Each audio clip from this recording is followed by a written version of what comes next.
Olá, gente. Estamos de volta com o nosso podcast do Instituto Reparação.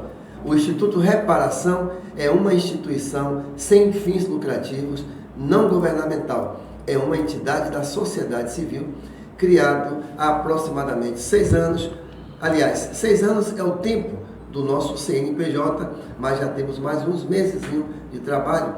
E o nosso objetivo, o objetivo do Instituto Reparação é combater o racismo e as desigualdades que o racismo provoca. Portanto, a gente realiza debates, seminários, encontros, mesas redondas, participa do movimento negro nas suas várias manifestações e este podcast é mais um instrumento da gente politizar a nossa luta e informar as pessoas interessadas sobre temas variados. Hoje temos o prazer de ter aqui conosco o professor, mestre, doutor Fábio Velame, da Universidade Federal da Bahia, da Faculdade de Arquitetura, que é um pesquisador, mas que é um militante que conhece a periferia, que conhece as nossas diferenças da cidade, a cidade pobre, a cidade rica, a cidade branca, a cidade preta. E Fábio Velame vai conversar conosco hoje sobre esses temas e também sobre o Novembro Negro. Estou aqui com a companhia luxuosa do nosso companheiro Carlos Sampaio, que também é conselheiro do Instituto e é o vice-presidente da Comissão de Prerrogativas da OAB. Mas aqui ele está falando em nome do Instituto Reparação. Boa tarde, Carlos. Boa tarde a todos os nossos ouvintes aí. Estamos aqui já no 3º episódio de nossas lives e dizer que é um grande prazer entrevistar o nosso colega aqui também e espero que nosso podcast hoje seja sensacional e eu tenho certeza disso, que o assunto é super interessante. Arquitetura e como está essa cidade de Salvador, nossa Roma Negra.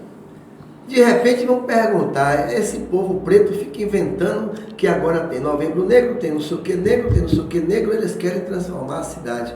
Mas, professor Fábio Velame, boa tarde, é um prazer. O que é que tem a ver a arquitetura com o Novembro Negro e com o nosso povo? Boa tarde a todos que estão nos assistindo. Primeiramente, gostaria de agradecer o convite, de Ailton, de Carlos, do Instituto Reparação, que é um instituto extremamente importante na luta e o combate ao racismo e os processos de racialização do povo negro, de combate de qualquer tipo de discriminação na nossa sociedade. Então, eu agradeço esse convite e poder estar aqui conversando com vocês, dialogando sobre essa temática tão importante. O que tem a arquitetura com o Novembro Negro? É uma pergunta interessante, mas eu digo a vocês que as cidades brasileiras, de certa forma, elas nascem negras, porque, embora tenham sido trazidas, digamos assim, planos de construção de cidade pelos portugueses no início da colonização do nosso país, lá nos idos do século XVI e século XVII, quem foi a mão de obra de construção, os artífices, os pedreiros, os carpinteiros, todos os trabalhadores que construíam essas cidades coloniais portuguesas foram os trabalhadores africanos, que trouxeram conhecimentos, tecnologias, saberes do continente africano para construir boa parte do nosso patrimônio arquitetônico que a gente tem hoje. Então, boa parte das igrejas barrocas, das casas de câmara e cadeia, do conjunto colonial português, todas elas foram edificadas por escravos ou escravos de ganho, escravos de aluguel, escravos que tinham ofícios, que construíram esse rico patrimônio nas nossas cidades. E, por outro lado, essas cidades, praticamente durante 4 séculos, do que perdurou a escravidão, tudo que se mexia, tudo que se movia, era negro. Muitos viajantes que vieram para cá, de vários países da Europa, suas pinturas, suas gravuras, seus documentos, sempre falavam da presença negra da cidade. Então, todos os serviços urbanos que nós temos, digamos assim, hoje nas cidades, de transporte, de abastecimento de água, de esgoto, de alimentação, tudo isso era realizado pela mão de obra escrava, dos negros da cidade, que faziam a cidade funcionar. Então, as nossas cidades brasileiras, elas foram construídas pela mão do negro e viviam e funcionavam em função da mão de obra negra. Então, pensar o Novembro Negro é pensar, atualizar essa realidade, como é que está hoje, após o fim da escravidão, entre aspas, né, porque a escravidão continua no Brasil, de certa forma, na falta de direitos, na falta de cidadania, no qual a população negra é colocada como cidadão de segunda ou terceira ordem, ou segunda ou terceira categoria, privado do direito pleno à cidadania, né, e no qual, como mora essa população negra, onde vivem, qual o direito à cidade, né, que essa população negra tem no dia a dia de sua sobrevivência cotidiana. Né? Uhum. Pois é, o nosso bate-papo com o professor Fábio Velame. Professor Carlos Sampaio, o senhor quer ter uma participação? Porque se me deixar à vontade eu falo muito, então o senhor tem que me frear. Frear, né? Entendeu? Exatamente. Eu tenho uma curiosidade, né, diante até de um termo técnico que é utilizado, e foi a primeira vez que eu vi uma mudança no Rio de Janeiro, tirando as pessoas dos bairros humildes, transferindo para locais distantes. E aquele local ali era transformado num local de fábrica, de lojas caras e até de residências.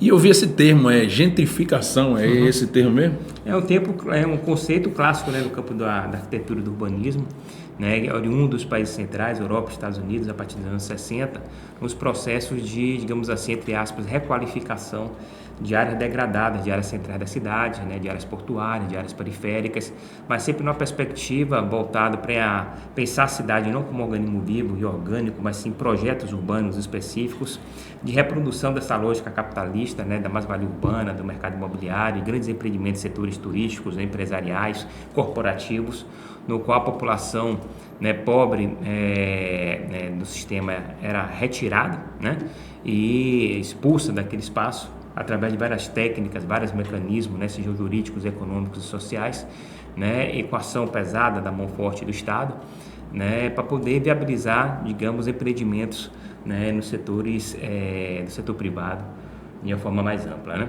Mas isso aí veio para o Brasil, uma parte dos países da América Latina, né, mas a gente precisa avançar um pouquinho nesse conceito, porque o conceito de segregação, né, sobretudo o conceito de gentrificação, tem uma perspectiva muito de luta de classe, né, de herança do pensamento crítico que a gente herdou, né, do pobre, né, dos setores, né, das elites com o capital na mão e o aparelho de Estado para poder retirar certas populações subalternizadas, empobrecidas, para poder fazer, digamos, criar mais-valia urbana, né?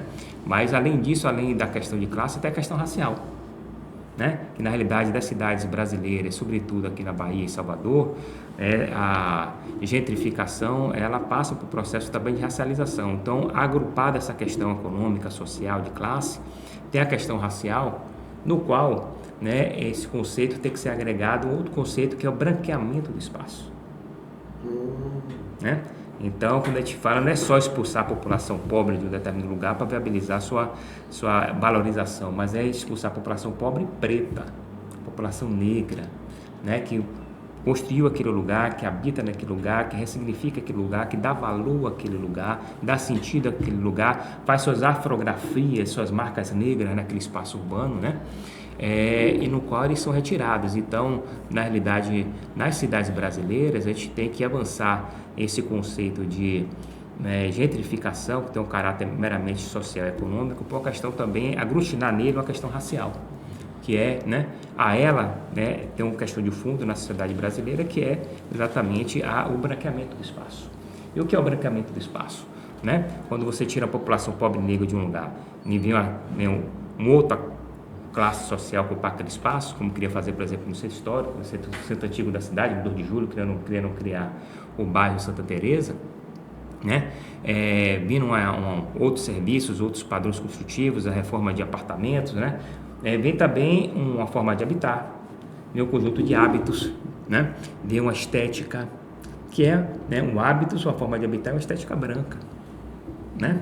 É de classe média branca, né? Classe média branca, mas que traz as insígnias, digamos assim, e os valores, né, e a estética dessa elite branca da sociedade soteropolitana, né? Que é o espaço, né, assertivo, que é o espaço, né, branqueado, que é o espaço, né, digamos assim, são os elementos da negritude, né? O espaço cosmético, né, o espaço do consumo mais mais fugaz, né, o espaço, né, digamos, do discurso do sanitarismo, do higienismo, né, da clareza, do purismo, da pureza do espaço, do branco, compor naqueles lugares, né?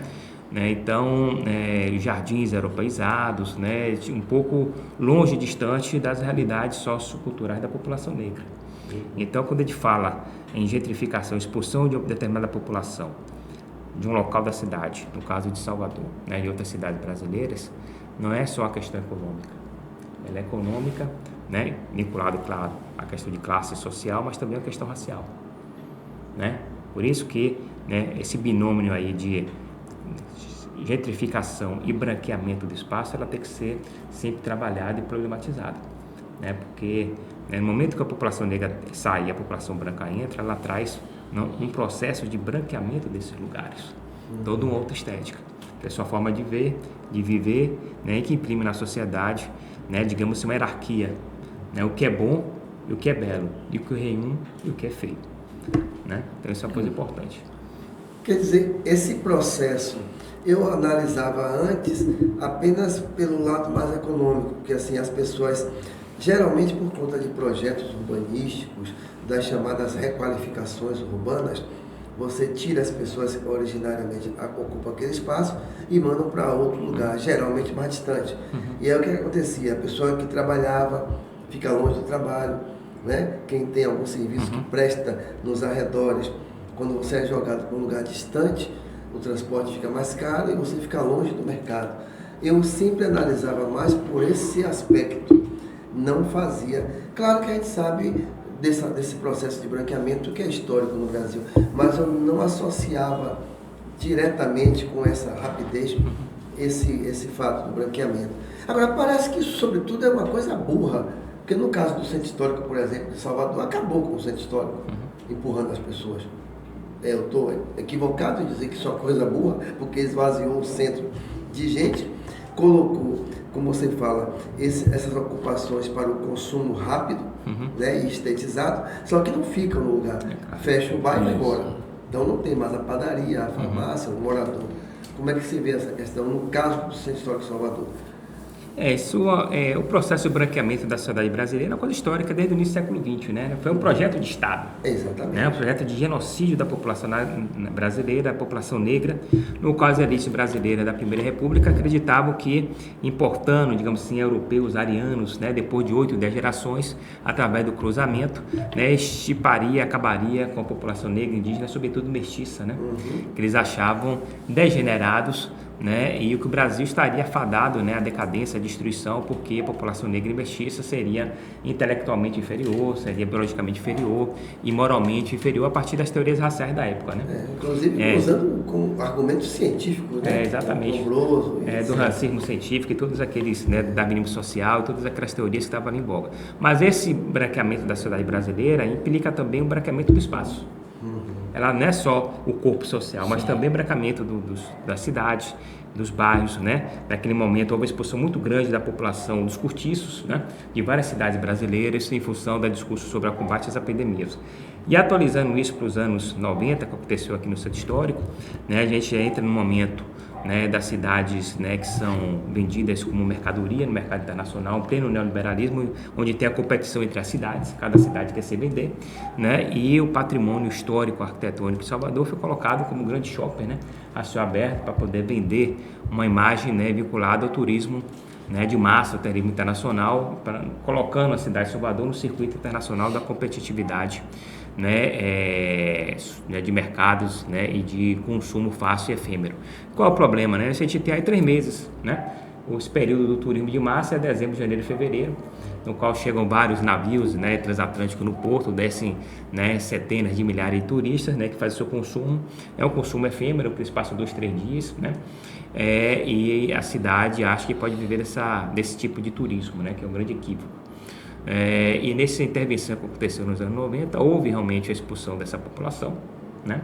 Houve um mapeamento, a intervenção, né, desse patrimônio de forma bastante questionável, né? Porque não houve uma restauração crítica e cuidadosa daquele patrimônio, mas criou um grande cenário voltado para o mercado de turismo nacional e internacional, né? E retirando a vida que existia lá, né? E no momento que você retira a vida, né, aquilo não se sustenta. Por isso que hoje a grande discussão na revitalização do centro histórico é a questão da moradia, da permanência da população, porque as pessoas morando, eles vão consumir, vão ter necessidade de uma farmácia, de uma padaria, ir no mercado, ter um bar, ter um restaurante, as pessoas vão estar lá durante o final de semana, à noite, circulando, tendo um ambiente de convivibilidade, ocupando aquele espaço. Aquele território sempre foi um território negro, sobretudo depois da saída das elites, no século XIX, em direção ao Corredor da Vitória, Barra, e a população negra, descendentes de escravos, estão ali, e ressignificaram aquele espaço, dando outra tônica, e outro uso para aquele lugar. E na década de 90 eles foram praticamente expulsos, e houve um esvaziamento sociocultural muito forte naquele tecido, e ele não se sustenta, tanto que você vê vários programas e projetos por parte da prefeitura, do governo do estado, tentando revitalizar aquilo, tentando imprimir energia, sempre imprimindo investimentos, e voltado para a atratividade como um grande espaço de turismo, aquilo não consegue avançar, porque volta realmente uma política de habitação onde as pessoas possam morar, e viver e construir aquele espaço no cotidiano, no dia a dia, além do turismo de massa que acontece 3 meses no ano, que é dezembro, janeiro e fevereiro. Como fica o centro histórico os outros meses do ano? Isso é uma questão importante. E outra coisa que você falou em relação a isso é a questão da segregação na cidade. A segregação socioespacial, mas também étnico-racial.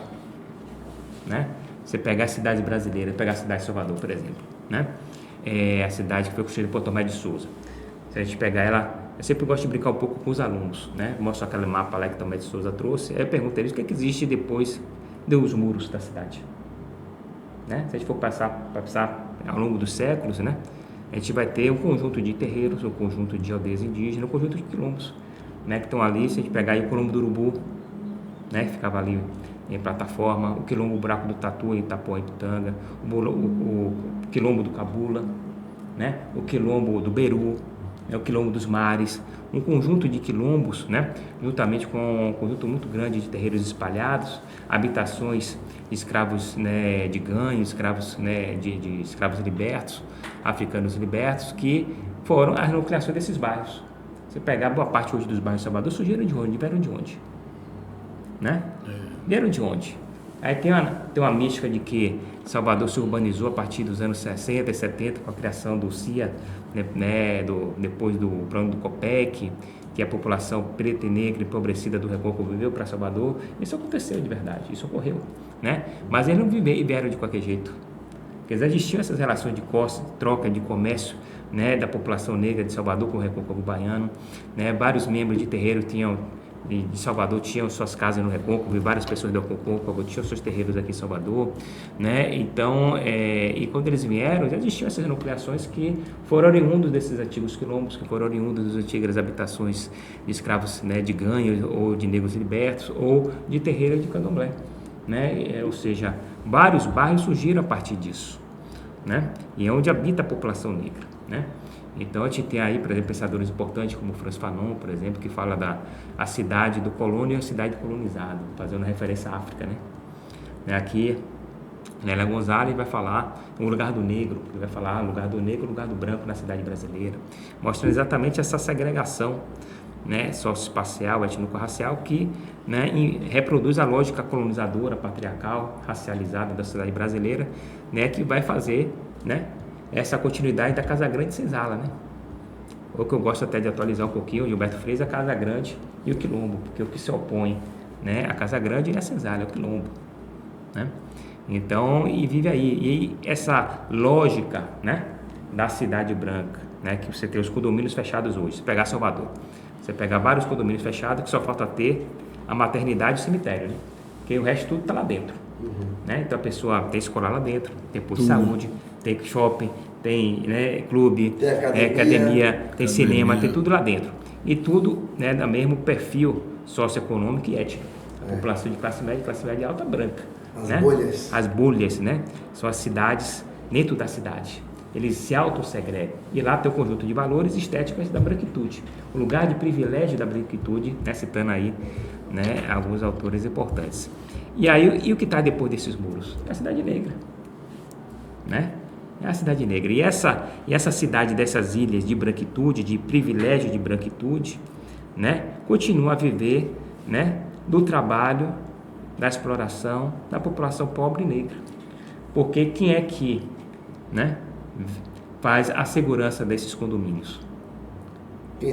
Quem limpa, né? A mão né? negra. Que faz a manutenção é a mão negra. É a mão negra. Que mora nas periferias, tem que pegar 2h30, 3 horas, 3 transportes, pega uma van, pega um metrô, um ônibus, aí só tá no ponto para pegar outra van, o metrô, fica 2h30 para sair de casa e chegar no lugar de trabalho, certo? Trabalha com salário mínimo, né? Às vezes sem muitos direitos, e depois pega o buzu de volta para casa, o metrô, mais 2h30 para chegar em casa. Então ele tem roubado na vida dele uma faixa de 4 a 5 horas por dia, que não é contabilizado, né?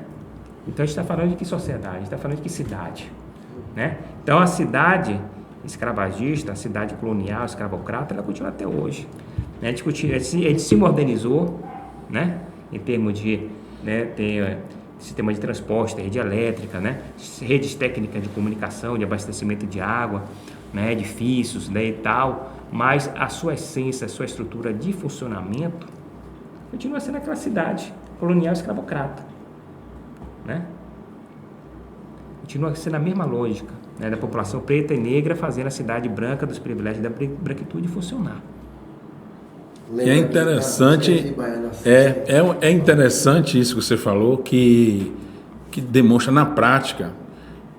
Você está ali no Alphaville e basta você acordar às 7 horas da manhã, ficar bem ali na frente, antes de entrar no condomínio, e aí você vê a classe trabalhadora, você vê pretos e pardos chegando, saindo do ônibus e do metrô. Mas é uma multidão. E se você pegar uma foto do navio negreiro, você vai dizer, rapaz, o navio negreiro atual hoje é o metrô e o ônibus. E veja que todos eles estão se deslocando do mesmo lugar, saindo do lugar onde foi afastado para vir para o local da branquitude, como você falou. É interessante isso aí. Para trabalhar, né? Exato. Pois é, gentrificação. Branqueamento do espaço. É sinônimo. Agora eu já sei o que é gentrificação e sei que ele é sinônimo de branqueamento do espaço. Gostei. É, exatamente. O Instituto Reparação me dando mais uma aula aqui. Sem dúvida. Professor e ampliando os horizontes, né?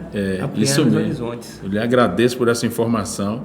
Eu vi esse termo mais ou menos deve ser uns 10 anos que eu vi esse nome.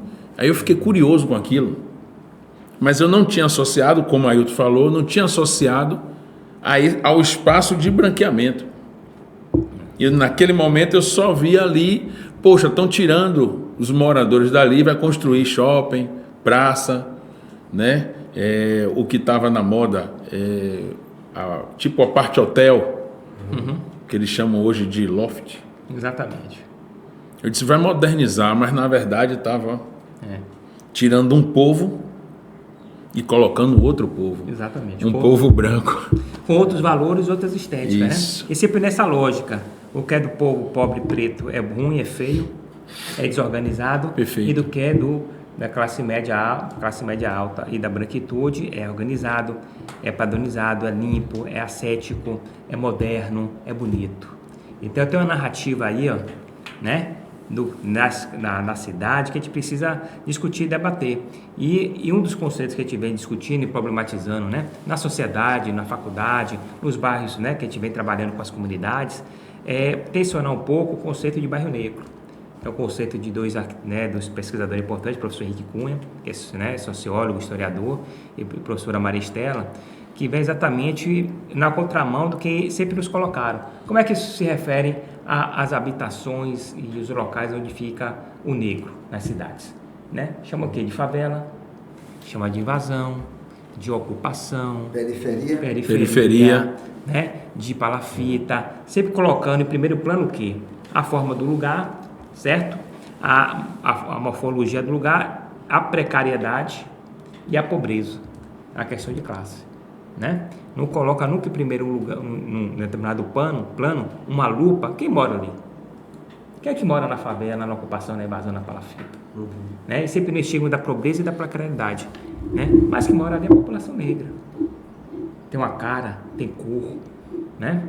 E aí quando a gente fala de bairro negro, a gente está falando não só numa lógica da precariedade, mas numa outra lógica também das formas de organização, de quilombagem, de quilombismo, né? De atualização do quilombo, das formas coletivas de socialização e de existência para a luta, né? Para outras formas de vida.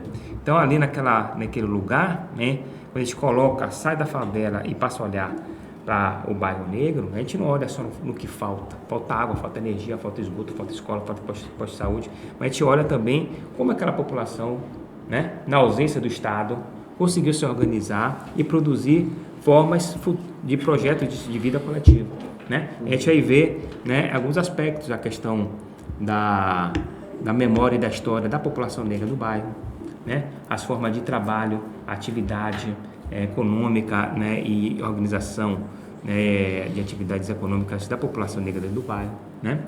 Os ofícios, né, e coisa do gênero, a questão das manifestações culturais da população negra dentro do bairro, as diversas religiosidades negras dentro do bairro, né? As lideranças das mulheres negras dentro daquele bairro, né? As formas de racialização de diversas camadas, diversas dimensões dentro daquele bairro, ou seja, o conjunto de variáveis, né? As formas de sociabilidade da população negra, clubes, agremiações, grupos de futebol, né? E aí as diversas manifestações culturais negras, desde as tradicionais de capoeira, samba de roda, né? Os terreiros, os blocos afros, afoxés, até mais contemporâneos, como funk, batidão, né? E por aí vai, né? Os passinhos. Então tudo isso, né, muda o olhar não só da falta, mas do que se tem, do que se conseguiu produzir coletivamente, que tem suas singularidades, suas possibilidades numa narrativa, numa pauta mais positiva, né? Tirando o estigma, né, da violência, da pobreza, né, da miséria, né, e do preconceito que é colocado em cima disso, né? Outro dia eu estava num debate lá no Nordeste de Amaralina. Outro dia não, foi antes da pandemia. A gente falou outro dia, mas já tem um tempo. Cada tempo, né? E alguém falou assim, complexo. Aí uma moradora levantou com altivez e disse, não moro em complexo, eu moro no Nordeste de Amaralina. Aqui tem Nordeste, aqui tem Santa Cruz, aqui tem Vale das Pedrinhas, aqui tem Chapada. Porque quando envelopa tudo e bota complexo, é o complexo da violência, que muita gente, inclusive da nossa mídia, fala, né? E aí, você falou desses lugares estigmatizados, Carlos, eu lembrei aqui do estigma que o Nordeste sofreu quando 2 homens pegaram a carne no mercado e acabaram mortos, né? E durante 22 dias, eu olhei na imprensa, 22 dias seguidos, saía o Nordeste associado à carne e aos 2 homens mortos. Aí com isso você perdeu os transportes, o delivery, o Uber, né, a ambulância, pizza, nada estava indo. E os meninos, principalmente homens, não podiam ficar na rua. Tinha que ficar dentro de casa, na escola e correr para casa, porque estava correndo muito risco, porque o bairro ficou um pavor. E aí eu fui olhar com mais cuidado desse estigma.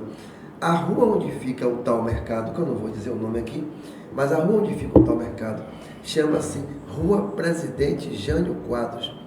A Rua Presidente Jânio Quadros fica a 5 minutos da praia, já é Amaralina. E Amaralina, professor, o senhor sabe, conhece mais do que uma cidade, tem mais ou menos 5 mil habitantes. O Nordeste tem 22 mil habitantes. Numa mágica, empurraram o mercado para cima, porque o mercado está lá para todo mundo ver.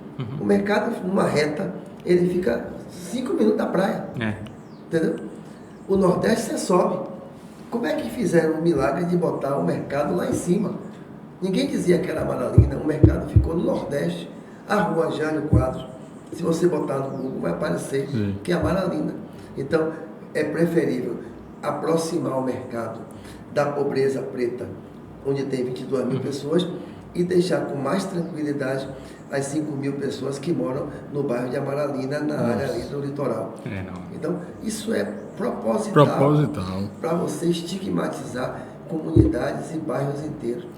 Agora, no caso do centro de Salvador, O que nos assusta é que tantos especialistas estudando e não perceberam que não se faz um turismo, no nosso caso, sem gente.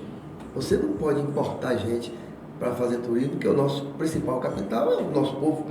Então você tira o povo, uma parte foi morar no Aquidauana de qualquer jeito, outros foram para mais longe, Por isso mesmo. e você esvaziou o centro. E aí o que é que o Estado fez? O Estado sempre faz cotas para brancos.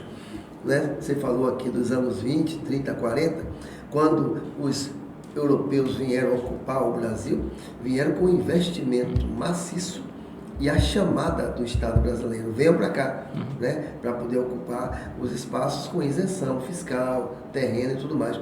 No caso do Centro Histórico de Salvador, na década de 90, para situar aí um cronograma, muitos proprietários de restaurantes e bares famosos, que já existiam em outros pontos da cidade, foram atraídos para o Centro Histórico, com financiamentos também de bancos oficiais, e mais do que isso, doutor Carlos Sampaio, e mais do que isso, aqueles projetos musicais bancados pelo governo do estado da Bahia. E a você pagava, nós dava um pacote de leite, que não paga o cantor, e o governo cercava tudo de grade, aquelas grades de ferro, e em cada lugar botava a polícia para poder revistar as pessoas, e fez um palco no Pelourinho, que era dia de sábado e domingo, para poder sustentar os bares. Ou seja, eu tiro o povo, chamo os donos de bares para o lugar, faço o show com dinheiro público, na praça pública, boto a polícia, que é poder público, pago pelo povo, para tomar conta do espaço que virou privativo. Só entra alguns, depois da identificação, bota um leite simbólico e fica todo mundo feliz. O cara ganha o dinheiro, eu afastei quem morava e trago a classe média para assistir show de graça que o governo paga. Isso não é uma forma de cotas de benefícios do poder público para o mundo privado? Com certeza. Ou a gente está sendo chato demais nesse, né, de ficar pensando isso, né? Porque diz que a gente inventa coisa, né? Porque, não é? Eu queria ver. Quando a gente faz a reflexão, diz que a gente inventa, né? A gente inventa. Quer dizer, o cara vem lá da Barra, bota um restaurante no Pelourinho, aí o senhor é governador, o senhor diz, fique tranquilo, aí eu vou botar lá um show para você vender sua comida e sua cerveja. Mas e a segurança, chefe? Não, deixa isso, aí eu boto a polícia para tomar conta. E se o vagabundo for no meu restaurante, não vai entrar, porque em cada lugar eu vou botar uma grade para não entrar ninguém sem documento. É um perfeito. Perfeito. No Brasil, o capitalismo é meio distorcido, né? Porque acho que o capitalismo meio enviesado, né, na periferia do capital, no qual, na realidade, o setor privado fica com todos os bônus e o setor público com todos os ônus, né? Ou seja, o risco, né, do investimento, né, do setor privado é transferido para o Estado. E ao transferir para o Estado, transfere para toda a sociedade. Né? Então, isso é digamos, um mecanismo que você encontrar em todos os setores da economia do sistema capitalista brasileiro, desde o setor imobiliário, ao setor industrial, ao setor de transporte, ou seja, o Estado, né, subsidia investimento privado, no qual ele fica e arca com todos os ônus e todos os riscos. Né? Pois é. Então, os bônus é do empresário. Na hora que tem prejuízo, divide com a sociedade. Né? Vamos segurar ali, fulano não pode fechar. Legal. Professor Fábio, me permita, doutor Carlos, eu prometo ao senhor que serei breve. Pode continuar. Com a máxima vênia, falando aqui com o jurista. Mas esse novo zoneamento da cidade criou bairros que não existiam. Então tem uma parte disso, eu inclusive quero aqui mandar um abraço para a nossa professora Beth Santos, que fez um trabalho extraordinário com lideranças, eu participei desse momento. Minha amiga. Né? Grande nossa companheira, grande professora. Mas só que aconteceu que parte desse projeto aprovado pela Câmara de Vereadores, acho que tem alguns anos, criou lugares que não existiam e fez com que também bairros negros perdessem esse status, vamos dizer assim. Então, a Liberdade era cantada em verso e prosa como o bairro mais negro, perdeu para o Pernambuense. Né? Aí o pessoal diz assim, mas é porque dividiu o que era a Liberdade e ficou dividido em 10 lugares. Como é que o senhor faz essa análise aí no campo do urbanismo? Isso aí tem muito a ver com os processos históricos e como a comunidade se identifica, né, no território. Acho que tem 3 dimensões, né? A concepção histórica, né, das transformações, das delimitações dos limites, né, das fronteiras entre os bairros que a comunidade, que a população vai construindo ao longo do tempo. A outra, como o Estado vê isso, porque também tem um caráter institucional, político, censitário, de delimitação de áreas administrativas da cidade, que vai viabilizar investimentos na educação, de saúde, transporte, saneamento, né, e habitação. E a outra é como, né, a própria, digamos, a população se identifica, né, com o seu espaço construído, né, que é uma construção que eles vão se dar através de 3 dimensões. Né, eu nasci, por exemplo, né, lá na Cidade Nova, foi criado lá na Cidade Nova, depois fui para Cabula, né, então como é que você se identifica nessa relação? Né, primeiro você nasceu ali, você herda daquela comunidade, né, que eles chamam um pouco de identidade, né, primordial, você nasceu e vai receber aquilo de herança da comunidade na qual você está envolvido. Mas também tem outra dimensão que é uma identidade relacional, você é aquilo que o outro acha que você lhe denomina e como você reage a isso. Então já tem ali, né, eu sou ali da Cidade Nova, mas também porque eu estou ali em relação com a Caixa d'Água, estou com relação com a API, né? Então tem uma construção identitária aí de relação. Eu sou, né, o que o outro enxerga, né, e me denomina e como reage a isso. E a outra é a constituição da identidade situacional das relações de tensionamento e conflito político daquele momento. Em determinado momento de correlação de força, de tensionamento, de disputa, eu assumo uma determinada identidade e em outro momento assumo outra. Então essa fronteira ela é muito fluida, ela não é fixa, não é perene, ela é histórica, ela vai se transformando ao longo do tempo, ela é institucional porque a prefeitura, o Estado tem interesse na governança do espaço, e ela é social e política porque as comunidades elas vão construir seus limites, suas fronteiras pelas suas próprias relações sociais e cultura, na relação com outros grupos sociais e nas disputas políticas e conflitos que tem no território, entendeu? Então, isso é bastante dinâmico. Então, o trabalho que foi desenvolvido é extremamente importante, necessário, mas se for fazer daqui a 5 anos, for fazer daqui a 10 anos, você vai ver que tem algumas mudanças, algumas nuances, algumas movimentações que vão ser feitas nesses limites e nessas fronteiras. Porque as fronteiras não são fixas. Sim. Elas são móveis em função dessas relações. Interessante. O professor Carlos Sampaio veio de onde mesmo? Salvador, sou de Salvador, nascido e criado em Salvador, nasci na Ribeira. Ribeira. Depois, aos 13 anos, cheguei e vim morar em Brotas e saí de Brotas para casar e seguir minha vida. Mas vi essa mudança quando eu retornei à Ribeira, né, à Península Itapajipana, percebi a diferença, era brutal em relação ao público, ao povo que morava ali e ao povo que morava em Brotas. E olha que Brotas aí não era uma classe média, né? Mas você percebia isso claramente, como como era a diferença entre um povo que morava, né, a população que morava na Ribeira e a população que morava em Brotas. E mais próximo tinha o Itaigara e a Pituba. Não era nem Itaigara, era Pituba. E se você chegasse na Pituba, é que você via aquilo ali nítido. Era desproporcional, né? Era quase você ver um negro lá só se estivesse trabalhando. Um negro estivesse lá de motorista, fazendo serviço braçal. Entendeu?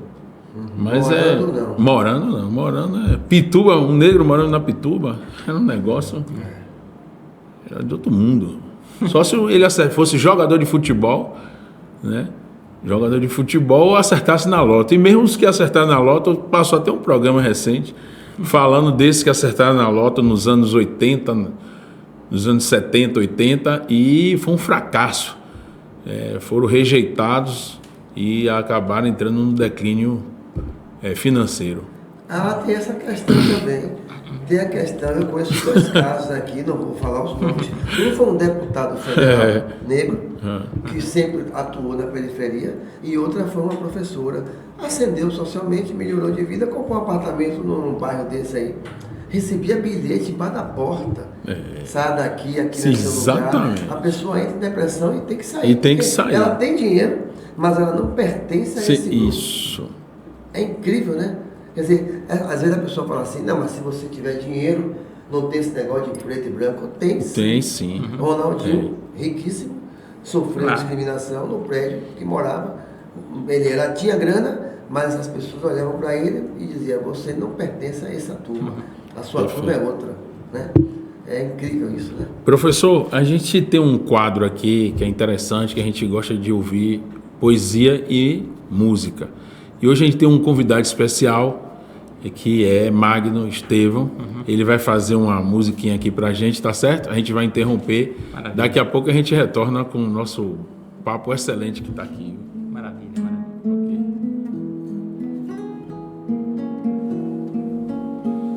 Pronto, estamos aqui de volta. O professor Velani foi ali tomar uma aguinha e a gente está aqui com o nosso querido Magno Estevão. Tudo bem, Magno? Tudo bem. Que bom você estar aqui para trazer um pouquinho do seu trabalho, falar um pouco de você. Obrigado, Carlos, obrigado, Ailton.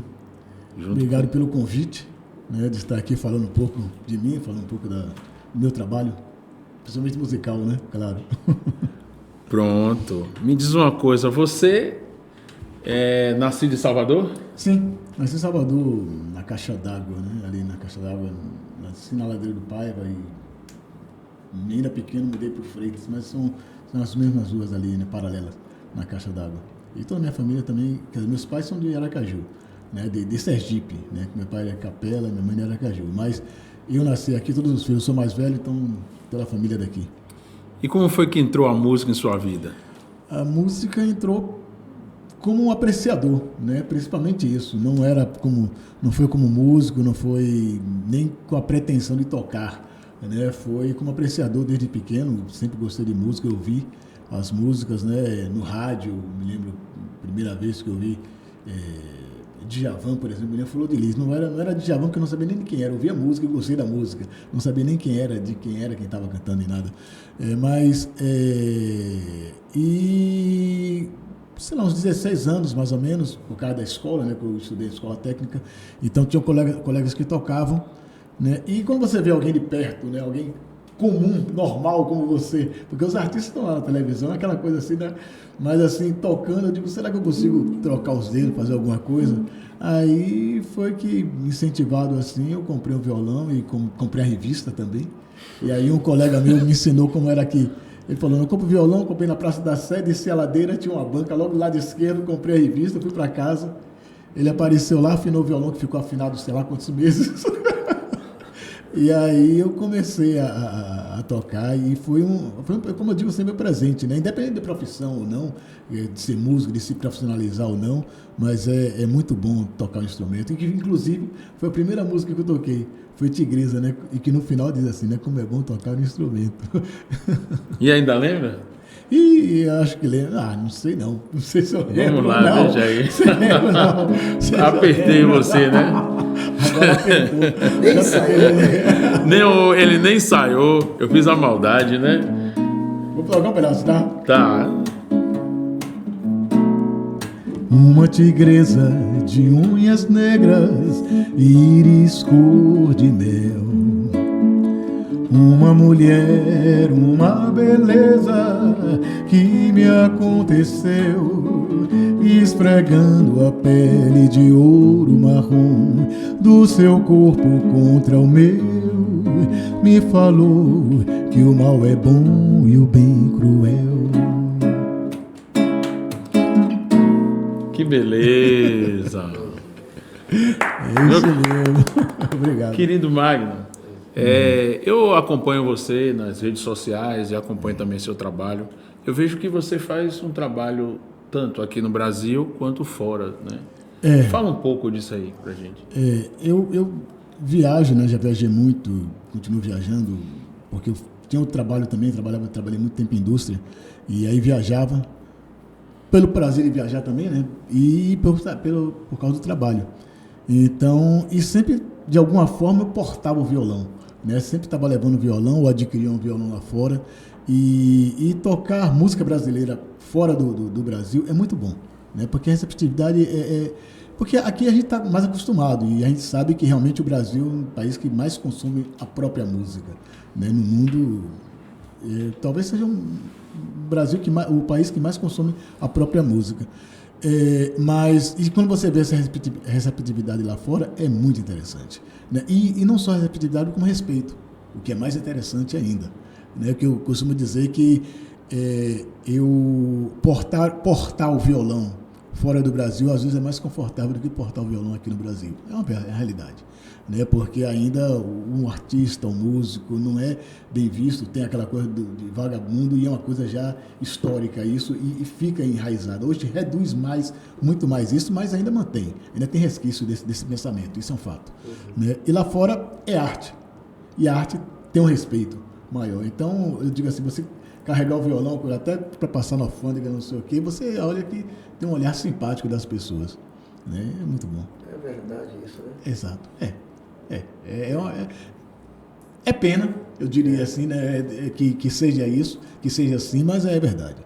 É verdade, né? Porque a gente sabe que a arte, quando o artista, para ser valorizado aqui, tem que ter dinheiro, muito dinheiro, ser já está no sucesso, exatamente, então, né? Ser um expoente mesmo, né? Ou agora ser um... Celebridade. Uma celebridade, tudo bem. Mas pela arte não é valorizar dessa forma. É o resultado dela quando se transforma em celebridade ou em dinheiro. Mas ao contrário, que você percebe que lá fora a arte tem um respeito, tem um lugar até separado, né? Um lugar assim, bem exclusivo do artista, ser artista, né? Independente da forma de arte que ele demonstre, né? Que trabalhe, pode ser a pintura, escultura, música, dança, né? Tudo isso é muito mais valorizado. A arte no geral, a pintura mesmo, né? A gente sabe disso. Vamos vir mais um pouquinho aí de... Pois é. Ok, vou tocar uma música o que você quiser. Vou tocar uma música minha, Laje. A Laje é uma música que eu fiz há muito tempo, né? E fala desse lugar que a Laje tem, de construção, de revolução, de espaço social, de agregação, que a Laje, que é aquele puxadinho que se faz e que se torna dessa forma, né? E é uma mudança, muitas coisas sobem para a Laje em função dos espaços na periferia serem menores. Com a ascensão, você fazer um puxadinho, fazer uma laje, você já lado, né? Claro, pra cima, né? E já ganha um status, né? Naquela, a casa fulano puxou uma laje, né? Já bateu lá. E tudo a ver.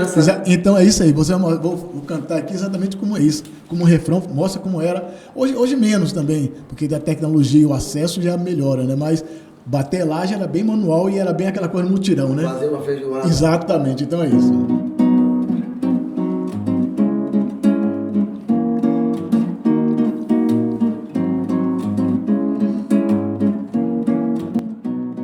Joga água, puxa o traço, sobe o balde no moitão, vira o copo, põe mais pinga, é a laje do seu João.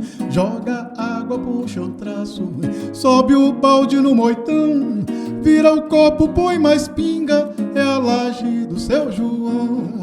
Tá surgindo mais uma laje, um puxadinho, uma ascensão, como tantas no país, fazendo a revolução. Se o seu som vem da garagem, o meu vem do alto da laje, contemplando o mundo como uma águia, eu te envio esta mensagem.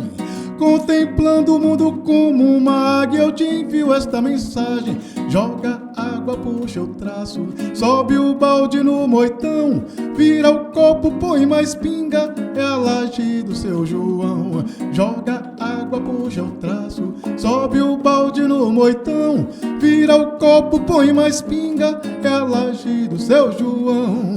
O candomblé subiu pra laje, o olheiro, R15 e o rojão, também um templo evangélico, pastor e a pregação. No subúrbio ou na favela, cresce a cidade pro alto, quanto mais perto do céu está, mais longe do asfalto.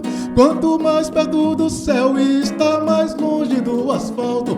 Joga água, puxa o traço, sobe o balde no moitão, vira o copo, põe mais pinga, é a laje do seu João. Joga água, puxa o traço, sobe o balde no moitão, vira o copo, põe mais pinga, é a laje do seu João. Para o grupo Black é palco, cenário de televisão, na laje a galera aplaude a rainha do bundão.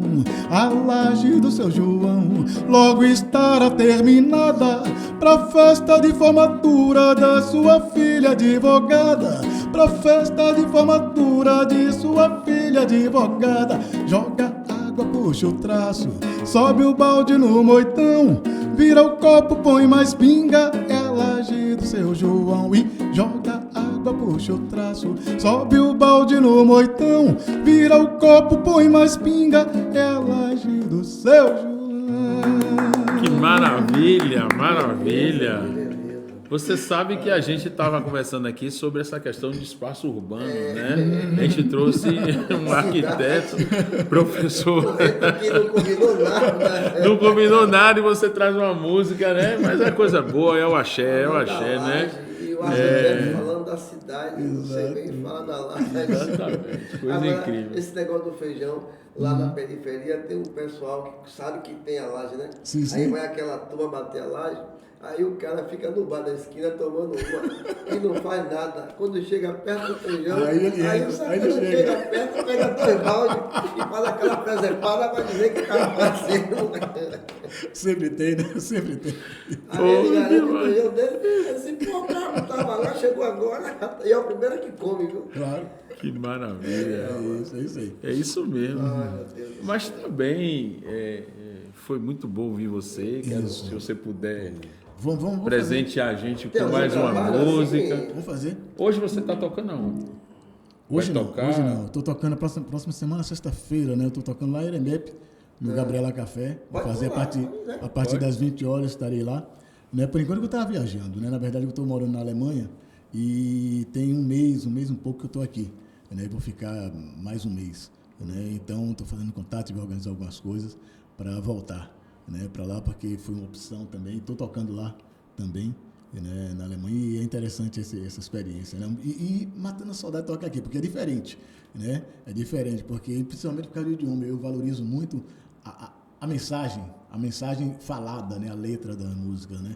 E nesse aspecto é frustrante, porque ninguém entende, né? O ritmo é forte, é interessante, as pessoas interagem, respeitam muito, né? Porque a música não precisa ter idioma, a gente absorve música, sempre absorveu música internacional, sem compreender, né? Então não é esse o problema, mas eu gosto também de saber que há a compreensão da palavra, né? Isso falta. Então, cantando aqui, tocando aqui, tem essa alimentação que é importante, pelo menos para mim. Tem uma amiga nossa lá, Gal.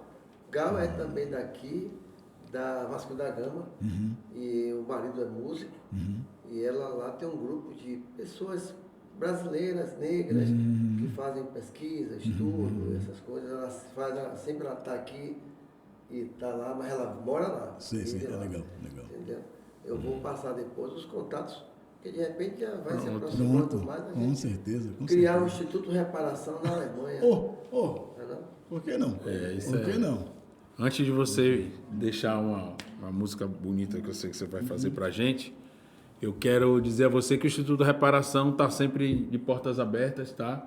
Obrigado. Você tem o podcast e sinta-se sempre em casa. Ok, obrigado, Galo. Bem-vindo ao Brasil e bom retorno.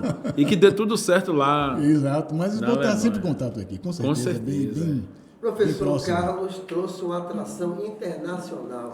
É sinal que esse podcast do Instituto já é internacional, então. Pronto, Isso. já é. Entendeu? Olha, seu tio Dado, o podcast agora é internacional. Nós trouxemos aqui um artista da Alemanha, entendeu? Para estar presente. Então, que bom. Nada como ter um cara bom, né? Pra Oba! fazer isso, entendeu? Vamos lá. Vamos fazer. Gosto muito dessa música de Lazo e Jorge Portugal, né? Vamos fazer aqui.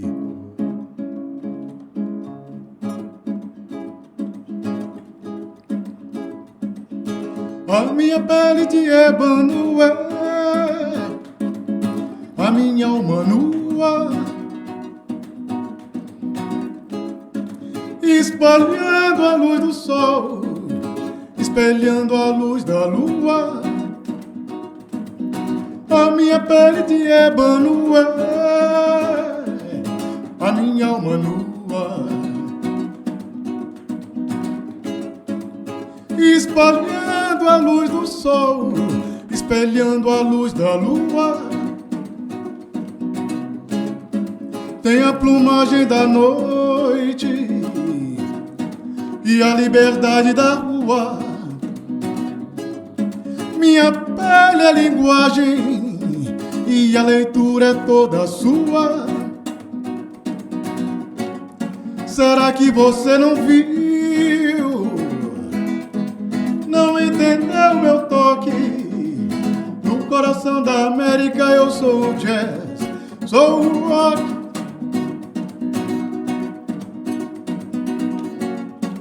Eu sou parte de você, mesmo que você me negue, na beleza do afoxé ou no balanço do reggae. Eu sou o sol da Jamaica, sou a cor da Bahia. Eu sou você, e você não sabia. Liberdade, Curuzu, Rale, Pomaro, Soweto, falei Soweto, Soweto. Nosso céu é todo blue e o mundo é um grande gueto. Apesar de todo não, toda dor que nos invade somos nós, alegria da cidade. Apesar de tanto não, tanta marginalidade somos nós, alegria da cidade. Apesar de tanto não, tanta dor que nos invade somos nós, alegria da cidade. Apesar de tanto não, tanta marginalidade somos nós, alegria da cidade. Oh, yeah, oh. Valeu, mano, valeu. É isso aí, é isso aí, é isso aí. Legal. Valeu, valeu. Valeu, meu irmão. Tamo junto. Que bom. A minha pele é a linguagem, a Isso. leitura Toda é sua. Toda sua. É isso aí. Novembro Negro. Se ligue. Ok? Vamos voltar agora para nosso entrevistado. Vamos lá. Pronto, a gente aqui está de volta. Que show belíssimo aqui de Magno Estevão. E a gente retornou agora com o nosso querido professor, arquiteto, professor da UFBA, mestre, doutor, e está aqui só para esclarecer a dúvida da gente, né? E foi muito importante porque tinha muita coisa que eu não associava da arquitetura com esse branqueamento dos espaços. Vamos lá, professor? Pois é. Engraçado que o Magno trouxe uma música falando de laje do puxadinho das construções urbanas, das nossas coisas, né, do nosso povo, já que não tem terreno para os lados nem para o fundo, vai casando os filhos e vai botando para cima. E eu disse, não combinou nada com o professor, que o artista ia cantar sobre isso, né? E foi muito legal essa participação de Magno hoje, que ele juntou a fala da academia com o canto e sem, como é que diz, sem em nenhum momento ter feito uma combinação. Perfeito. Mas, professor Fábio Velame, eu vou fazer agora uma provocação. Mas eu sou meu amigo. Claro. Né? Mas o senhor faz um desafio, um papel muito corajoso de levar esse debate da racialização da cidade, da divisão da cidade branca e a cidade preta, dos territórios negros, para uma estrutura, para uma faculdade que, na sua gênese, e que durante muito tempo foi branca, ou ainda é branca, e também da elite. Os cursos, né, de arquitetura, assim como outros, sempre foram prestigiados por uma classe média, classe alta. Eu conheço poucos pretos pobres da periferia que fizeram arquitetura, né? Conheço pouquíssimos. Não é um desafio muito grande, não? O senhor às vezes fica meio sozinho nessa luta? Acho que a gente avançou bastante, né? Agradeço aí, acho que a Universidade Federal da Bahia ela é pioneira na questão das cotas no Brasil. É a primeira universidade no país, né? A implantar a política de cotas antes mesmo da lei. Acho que teve um impacto muito grande, né? Quando eu entrei na universidade em 97, né, eram 120 alunos que entravam, né? Na minha turma só tinha 2 negros, eu e mais um, né? Pra você ver a distorção numa cidade que é dita Roma Negra, né? No qual mais de quase 80% da população é negra e, né, tem uma quantidade grande, né, de comunidades terreiros, né, o histórico quilombola de luta de resistência negra muito forte com os afoxés, blocos afros e outros grupos socioculturais negros. E a questão da formação acadêmica eurocentrada, né, da branquitude, sobretudo, né, da visão eurocêntrica, não é apenas na presença negra dos corpos negros da universidade, mas também e sobretudo no próprio currículo, né? Então, por exemplo, a gente estudava lá, pegava a história da arquitetura e da cidade, né? A gente estudava desde o Parthenon, né, na antiguidade, né, e pegava a arquitetura religiosa, né? Desde o Parthenon na antiguidade até a Catedral de Brasília. Né? A gente nunca tinha nenhum conteúdo e não ia visitar, não conseguia visitar, né? Conhecer um terreiro de Candomblé. Uma cidade que tem 1.400 terreiros, né? No último mapeamento do CEAL. Então você tem um deslocamento muito grande do que se ensinava, com perspectiva, né, de formação, de visão de mundo, de conhecimento muito centrado nos Estados Unidos e Europa e bastante descolado da realidade social, econômica, cultural e racial dessa cidade. Né? Mas eu acho em 15 anos para cá isso mudou muito porque começaram a entrar estudantes negros, né, na política de cotas. 50% das cotas são voltadas para a população em vulnerabilidade socioeconômica, negros, negras, quilombolas, indígenas, né? Isso mudou a cara da universidade, isso enriqueceu a universidade, trazendo novas pautas, novas demandas, novos questionamentos. Os currículos começaram a ser tensionados, né? E depois essa geração começou a entrar na pós-graduação, fazendo mestrado, doutorado, entrando com professores substitutos. Eu acho que uma das maiores revoluções pacíficas que aconteceram no Brasil foi realmente a política de cotas, né? E aí, nesse sentido, o que a gente está tensionando esse ano a etnicidade, o grupo de pesquisa que eu coordeno, né? Que é o grupo de estudos étnico-raciais, arquitetura e urbanismo, que está uma pegada bastante tensionista, comemora 10 anos, né? E nós estamos, né, lançando um livro sobre arquitetura e quilombo da Bahia, né, fazendo um panorama do trabalho de 10 anos em comunidades quilombolas, mas sobretudo pautando algo que é fundamental, né, que é fruto dessa política, né, de cotas, que é as ações afirmativas urbanas. Por que não pensar ações afirmativas urbanas? Né? A gente fala ações afirmativas, né, na universidade, no acesso e permanência na universidade, na educação, no processo de enegrecimento dos currículos, na perspectiva mais afrocentrada, afroreferenciada e afrodiaspórica, né? Na questão do acesso aos postos de trabalho, aos concursos públicos, né? Mas por que não pensarmos, esse é o grande desafio do seminário desse ano, né, em comemoração de 10 anos da etnicidades, que é pensar o Salvador e suas cores do 2023, né, com o título Ações Afirmativas Urbanas, né, Racismo, né, Direito à Cidade e População Negra. Ou seja, pautar uma reflexão do que seria no campo do urbano, do planejamento urbano, do urbanismo, das políticas públicas de habitação, de saneamento, de infraestrutura, né, de equipamentos urbanos, de espaços públicos, do planejamento urbano das cidades e políticas urbanas, o que seria um conjunto de ações afirmativas urbanas para as cidades. Nós precisamos construir essa pauta, né? Da mesma forma que nós construímos a pauta das ações afirmativas na educação, né, no trabalho, na empregabilidade, no serviço público, a gente tem que trasladar essa luta das ações afirmativas para a cidade, né, por planejamento urbano e por urbanismo. Então, ano que vem a gente vai ter, né, uma revisão do plano diretor da cidade de Salvador, ele vai ser revisto. Aí eu pergunto, né, como vai ser a atualização dos indicadores da população negra no plano diretor, né?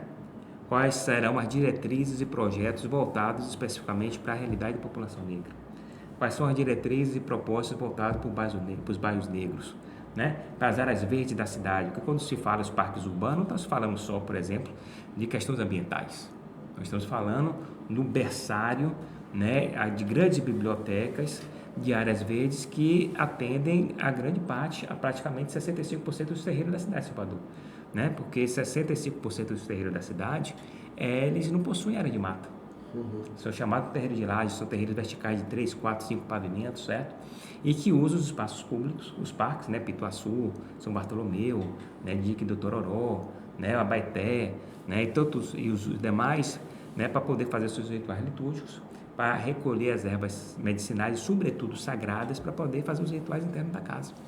Então, né, se a gente não pensa o espaço público, os parques, as áreas verdes da cidade, não só na perspectiva ambiental, mas sobretudo sociocultural e religiosa, numa perspectiva racializada, né, a gente está engargalando, sufocando os terreiros de candomblé da cidade de Salvador. Os terreiros de candomblé são a alma da cidade, né? Cada cidade tem uma alma, e no caso da alma da cidade de Salvador são os terreiros de candomblé, porque a partir deles surgiram outros territórios da negritude, como os blocos afro, os afoxés, grupos de samba de roda, bairros negros, né?